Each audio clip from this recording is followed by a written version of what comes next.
as you move through the course of the day. So we always kick it off with the single, and that's news that Jacob Misiorowski, yesterday was such a record-setting day in so many different ways, but Jacob Misiorowski, the tall, loose, lanky right-hander for the Milwaukee Brewers, was dominant in the game against the Cardinals. 2-2, swing and a miss. He went to a curveball to strike out Mason Wynn. And Jacob Misiorowski punctuates a gem on Memorial Day with back-to-back strikeouts to end a career-high tying 7th inning of work. I mean, that was all I had, so it was just one of those things. You go in the dugout, they tell you the inning before, like, hey, this is it, go get it, and, like, kind of trust that, you know, the bullpen's going to have your back behind you. He really cares about it. He cares about it, and he takes care of business in between starts. He's not real worried what other people say. He's just worried about taking care of the simple things and the important things, the priorities in life. And, you know, the team is just like, wow. You know, really, he's earned the respect of everybody in that room. So the call was on Brewers Radio Network, and that was the voice of Pat Murphy, the manager of the Milwaukee Brewers, with a compliment, I do believe, for the young Jacob Misiorowski. I saw this in person yesterday. I was there. I was sitting courtside watching him absolutely carve up the St. Louis Cardinals. He only allowed 2 hits, Steve. He touched 103.4. He had 19 swing and misses in the game. And this is a young kid who understands his craft, his superpower, his Pokemon power, whatever you want to call it. Like, this is a kid who completely understands the gift that he has. And the Brewers have done a phenomenal job of drafting him, first of all, and then developing him into this person that he is and being nurtured and being supported in the kind of personality that he has. But watching him absolutely dominate his 4-seam fastball, utilized that 73 times in the game. He used the slider a few times and then moved off of that.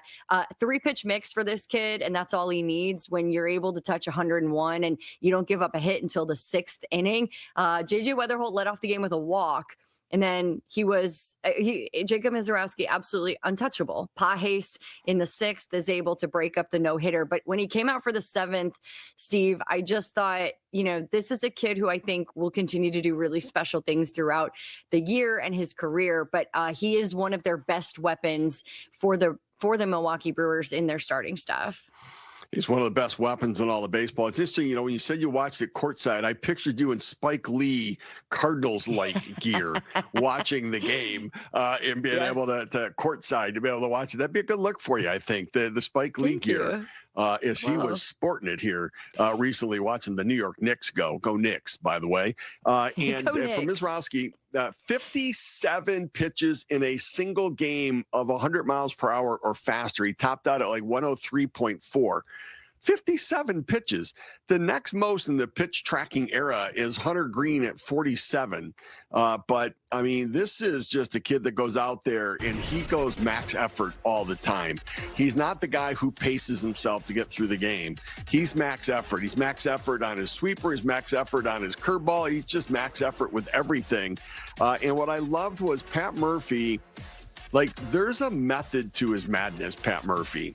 And so the compliments that he was giving was how hard he worked, his work between starts, the respect of his teammates, and that, you know, not worrying about what people think. Like, those are all the messages about what he wants him to do to get ready to pitch. Pat Murphy didn't say anything about the result of what he did out there yesterday. He talked about all the things that led him to do what he did.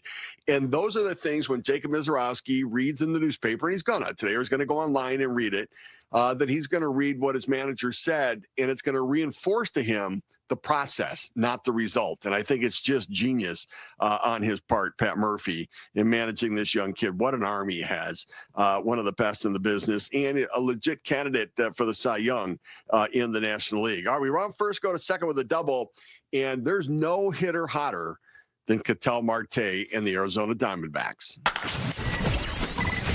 Swung on. There's a line drive into left center field. That's down for a base hit. They're going to wave Fernandez home.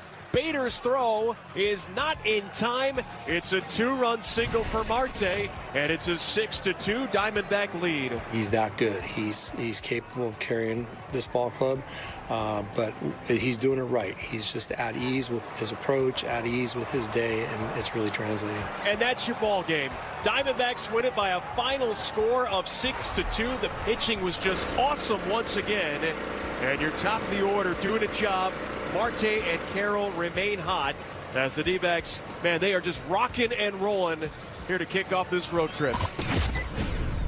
That was Diamondbacks Radio Network. You heard the calls on there, the final call as well. And, of course, the manager, Torey Lovullo, talking about his team and Ketel Marte carrying the team. And that's something that I think that he welcomes. He was the hottest name in the offseason. There were 29 other ball clubs that I'm sure that were interested in bringing him along because what you've seen in the last couple of weeks this season, Steve, is what he's capable of. He's a really special talent up the middle with Geraldo Perdomo. Those two together combined for one of the best middle tandems in the league. But Ketel Marte's bat, Corbin Carroll's bat, the Arizona Diamondbacks now, 2 weeks ago, they're game under 500. Now they're a couple of games above it. They're solidifying a potential wild card spot. They've played better baseball. Their pitching staff has been better, but they also made a move to DFA Alec Thomas. They bring up Ryan Waldschmidt. He's been producing. You're seeing a lot more from them. They're just still tucked away right now in the National League West. But Ketel Marte, you said it, hottest hitter in the sport. It's really fun to watch him play.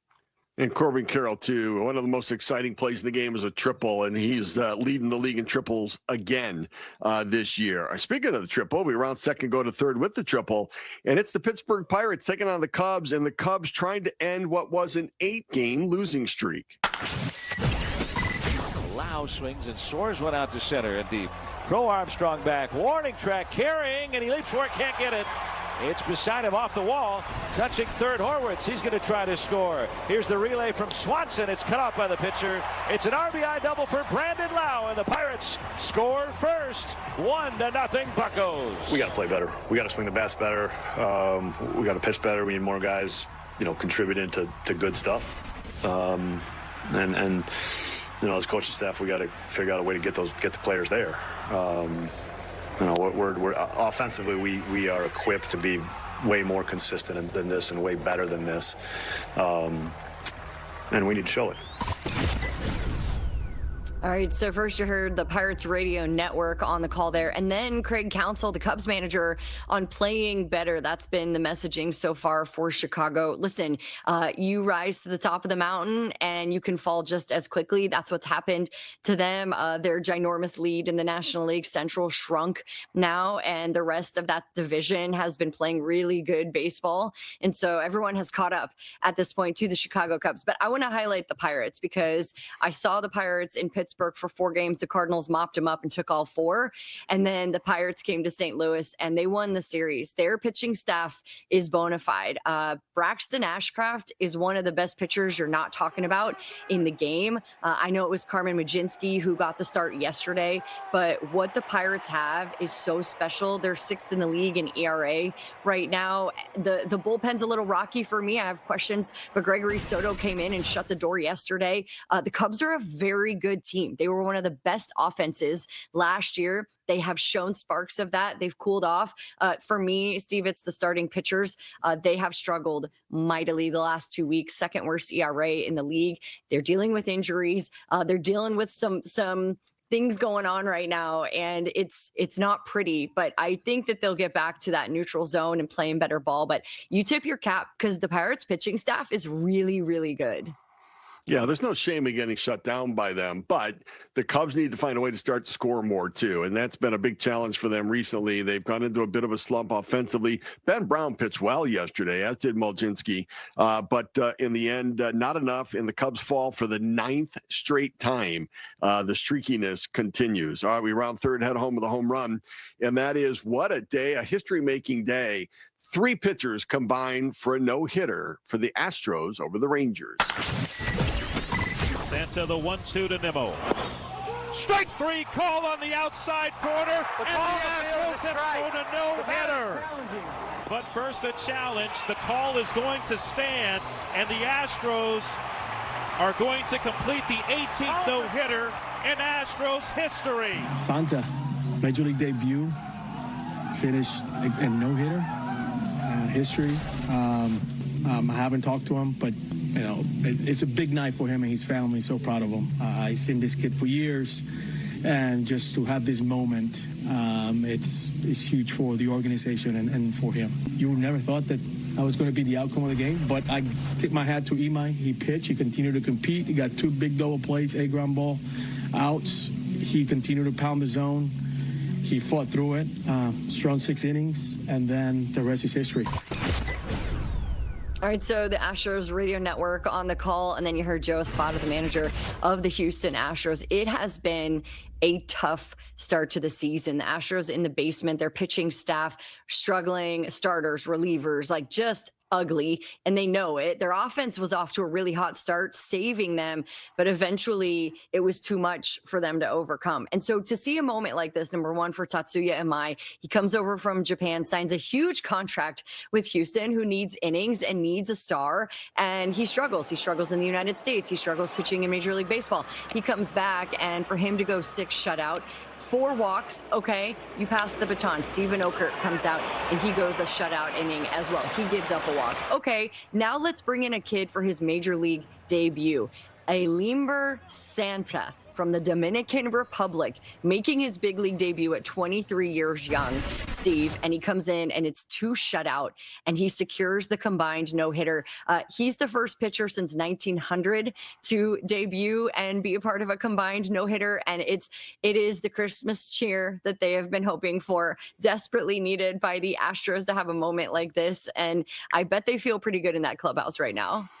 So the first pitcher, the second pitcher to throw as part of a game that was a no-hitter in baseball history, the first since 1900, and you have to go all the way back to 1892 on October 15th. So I'm wondering if it's a playoff game, but it was Bumpus Jones. So by the way, the names back then were the best So ever. good. Bumpus, the parents knew how to name their kids back then. Bumpus Jones threw a no-hitter all by himself back in 1892, and I scouted him back then too. Really good arm, sinker slider guy, could change it up a little bit, move the ball around, get up and down. Yeah, I did. But congratulations. And I did not know that Santa was limber. That was another one. I just did not quite understand that until now. But I guess maybe climbing up the chimney, you got to be a limber guy to be able to do it. All right, we're going to come back with the morning matchup. That's next here in the leadoff spot on MLB Network Radio and live on TV.